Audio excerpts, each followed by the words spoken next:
तो दोस्तों आप देख सकते हैं ये एंट्री गेट है आशेश्वर महादेव नंदगांव में जो स्थित है उनका मंदिर है। और आशेश्वर महादेव कौन है, कैसे यहाँ पर मंदिर बना, उसका किस्सा डिटेल से मैं आपको अंदर जो चलेंगे तो अंदर की व्लॉग में मैं आपको बताऊंगा, आप व्लॉग पूरा देखिएगा। यहाँ पर ये चीज है ना द्वापर युग से जुड़ी हुई है। जब भगवान भोलेनाथ आते हैं हमारे कृष्ण के दर्शन करने के लिए, यशोदा मैया दर्शन करने नहीं देती है, तो आस लगाकर यहाँ हमारे भोले बाबा, यहाँ पर एक कुंड है आशेश्वर कुंड, वहां पर बैठ जाते हैं। तो इसकी वजह से इसको आशेश्वर महादेव बोला जाता है। तो आपको इस ब्लॉग में भोले बाबा के दर्शन कराएंगे और अति दुर्लभ ये जो जगह है इसको पूरा घुमाएंगे। तो प्लीज वीडियो पूरा देखिएगा।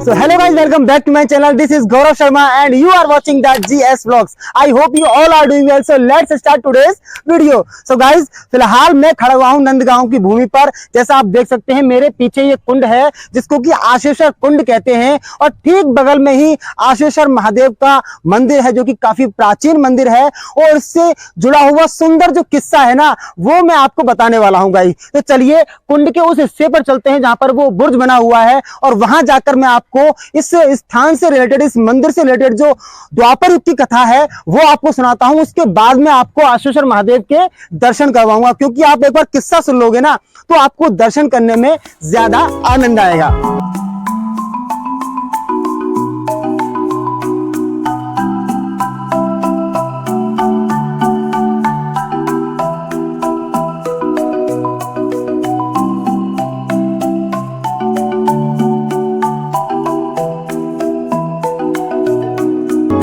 दोस्तों देखिए आशेश्वर महादेव जो मंदिर है ठीक मेरे पीछे आप देख सकते हैं, काफी प्राचीन मंदिर है। और इसकी जो आप कह सकते हैं कि बहुत ज्यादा ये पॉपुलर मंदिर है, प्राचीन मंदिर है। और हमारे भोले बाबा, इसको ये जो आसपास का क्षेत्र है ना ये एक वन है जो कि नंदगांव से थोड़ी सी दूरी पर स्थित है। बात है द्वापर युग की, जब हमारे भोले बाबा धूनी रवा के और पूरा अपना जो वेश होता है ना एक भूतों के देव का, तो वो वाला रूप रख के आते हैं। पूरी धूनी रमी हुई है और सर्प लिपटे हुए हैं, बिच्छू लिपटे हुए हैं। तो एक तरीके से ये कृष्ण भगवान हमारे और हमारे भोले भगवान मिलके एक लीला खेल रहे थे। यशोदा मैया को इसका ज्ञात नहीं था। पूरे जो नंद गांव के जो पूरे ग्वाल गोपाल थे पूरे के पूरे इस लीला का सबने यहाँ पर आनंद लिया है। तो किस्सा कुछ ऐसे है जब हमारे भोले बाबा दर्शन करने के लिए हमारे बाल गोपाल के आए थे, तो जैसे ही नंदगांव में वो एंट्री करते हैं तो ग्वाल गोपालों में सब में हल्ला मच जाता है कि भाई ऐसा बाबा आयो, ऐसा बाबा आयो। तो पूरे गांव में हल्ला मच जाता है। बात पहुंचती है किसके पास, हमारी यशोदा मैया के पास। अब यशोदा मैया को काफी डर लगने लगा जब सब बोल रहे थे कि भाई ऐसे ऐसे बात है, ऐसा बाबा आया है कि देखने में बहुत भयानक लग रहा है। तो यशोदा मैया को डर क्यों लगा, क्योंकि गोकुल में जब हमारे कन्हैया रहते थे तो काफी सारे राक्षसों ने वहां पर बहुत सारा उधम मचाया था, हमारे जो ग्वाल गोपाल थे सबको परेशान किया था।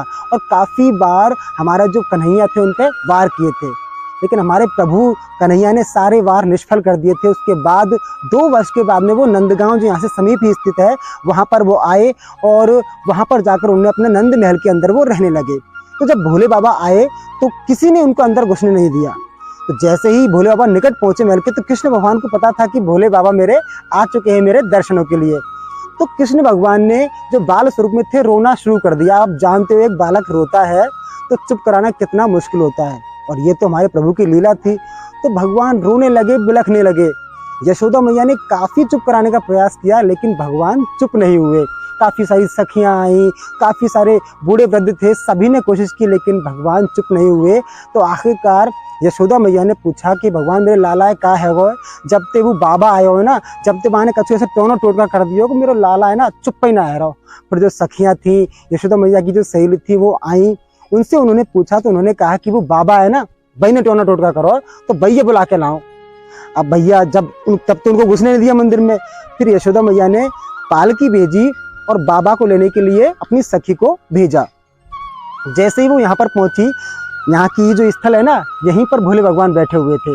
धुनी रवा के और योग में, जैसे आप जानते हो योगी हट कितनी बड़ी होती है, स्त्री हट, बाल हट और योगी हट, तो योगी हट वो अपने अपना ली थी और यहीं पर ध्यान में मग्न बैठे हुए थे। उनके पास सखियां आई, उन्होंने आग्रह किया, बाबा ऐसे ऐसे बात है, हमारा लाला बहुत जोरन पे रो रहा है और चुप ही ना आ रहा। तो भोले भगवान ने एक दो बार तो कहा कि नहीं, हम नहीं जाएंगे, पहले आपने हमारा तिरस्कार किया, अब हम बिल्कुल नहीं जाएंगे आपके बच्चे को चुप कराने के लिए। लेकिन बाद में भगवान ने सोचा, अरे भैया ऐसे दुर्लभ दर्शन को मौका मिल रहा है, क्यों फालतू बातन में गवा में बाय। और भोले भगवान हमारे राजी हो गए इस चीज़ के लिए और कहा कि पालकी में नहीं, हम पैदल पैदल दर्शन करने के लिए चलेंगे। बाबा पहुँचे नंद भवन, वहाँ जाके हमारे ठाकुर श्री गोविंद के दर्शन किए, चरण कमलों को छुआ और वहाँ जाकर दर्शन करके वो धन्य हो गए। हमारे कन्हैया ने अपने आप ही पलक झपका के उनको बता दिया कि ऐसे ऐसे बात है, सब लीला हो रही है, सबको पता था, उन दोनों भगवानों को तो पता था कि भाई सब कुछ उनका रचा हुआ था। वहाँ से दर्शन करके तब यशोदा माँ ने देखा कि यार दर्शन करते ही मेरो कन्हैया चुप है गो, ये कैसा चमत्कार हुआ। तब यशोदा मैया ने चरण कमल छुए हमारे भोले भगवान के और भोले भगवान से कहा कि बाबा ऐसे तूने कहा चमत्कार कर दियो, मैंने चुप करायो, पूरे नंदगाम ने चुप करा लियो, नंद बाबा ने चुप करा लियो, पर लाला चुप ना हुआ और तेरे मात्र देखवे तो चुप है गो। तो उन्होंने आग्रह किया, हे बाबा तुम ऐसा करो कि तुम मेरे नंद भवन में ही रह जाओ और जब जब मेरा लाला रोवे ना तो बात चुप करा दे करियो। भोले भगवान ने कहा कि माता ये तो संभव नहीं है, लेकिन हाँ मैं यहाँ से पास में ही जाकर अपने वहीं साधना में बैठा रहूँगा, जब भी मेरे प्रभु रोए, जब भी आपका बालक रोए तो आप मुझे याद करना, मैं अवश्य उनको चुप कराने के लिए आऊँगा। तो पहले तो काफ़ी सारे हीरे जवाहरात देखकर बाबा को मनाने की कोशिश की गई, लेकिन बाबा तो हमारे ठाकुर श्री गोविंद मुरारी के दर्शन करने के लिए आए थे, तो उन्होंने दर्शन किए और तब से अब तक ये जो मंदिर है यहीं पर ऐसा माना जाता है कि भोले बाबा का वास है और सावन के महीने में इतनी ज़्यादा महिमा यहाँ की मानी जाती है। फिलहाल रविवार का दिन है, नॉर्मल डे जो होता है वहाँ मैं शूट कर रहा हूँ और आप देख सकते हैं यहाँ पर बस और काफ़ी गाड़ियाँ भी आई हुई हैं भोले बाबा के दर्शन करने के लिए। ऐसा कुछ भव्य मंदिर नहीं है, लेकिन प्राचीन मंदिर है जिसकी कि आस्था हम भक्तों को यहाँ तक खींच कर लेके आती है। तो ये जगह है, इसके काफ़ी कम व्लॉग देखने को मिलते हैं, तो मैंने सोचा मैं अभी नंद बाबा का जो मंदिर है वहाँ का व्लॉग बनाया, तो आप प्लीज़ मेरे चैनल पर वो ज़रूर देखिएगा। उसके बाद मैं यहाँ पर आया हूँ और यहाँ आकर मैं अपने आप को बहुत ज़्यादा धन्य और भाग्यपूर्ण महसूस कर रहा हूँ। तो चलिए अब ज़्यादा टाइम वेस्ट नहीं करते हुए आपको मैं भोले बाबा की जो झांकी है, भोले बाबा की जो पिंडी है उसके दर्शन कराता हूँ और आप भी भोले बाबा के इस परम प्रतापी जो दर्शन है उनको कीजिए और आप भी धन्य होइए। तो चलिए अब करते हैं दर्शन, आइए। तो दोस्तों आइए आपको दुर्लभ दर्शन कराते हैं हमारे भोले बाबा के, जो कि आशीश्वर महादेव के नाम से यहाँ पर प्रचलित है। यही सामने जो आप देख रहे हो यही प्रमुख मंदिर है, यही आपको भोले बाबा की शिवलिंग के दुर्लभ दर्शन कराते हैं। चलिए मेरे साथ।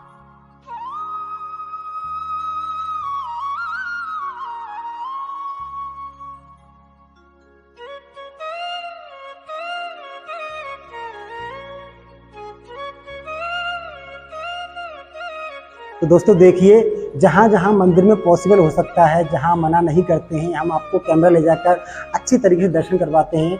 नंद बाबा के यहाँ पर जो साक्षात जो झांकी होती है उसके दर्शन नहीं थे, तो क्लिप के माध्यम से पूरा मंदिर तो हमने आपको घुमवाया था, लेकिन दर्शन आपको हमने क्लिप के माध्यम से करवाए थे। आप फिलहाल यहाँ देख सकते हैं मेरे भोले बाबा का कितना अच्छा स्वरूप शिवलिंग यहाँ पर आप देख सकते हैं। एक विशाल शिवलिंग है और नंदेश्वर महाराज हैं और पूरी शिव पंचायत यहाँ पर आप देख सकते हैं।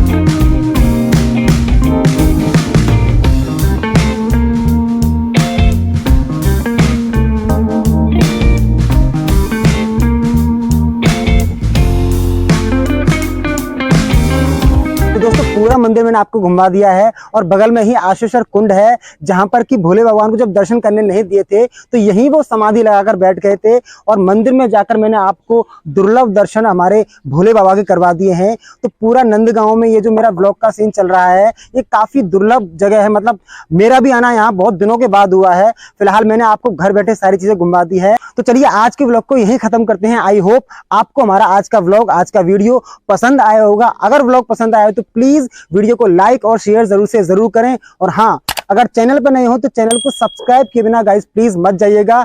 मिलते हैं अगले ही किसी ऐसे वीडियो में, अगले ही किसी ऐसे व्लॉग में। तब तक के लिए bye bye, take care and love you all.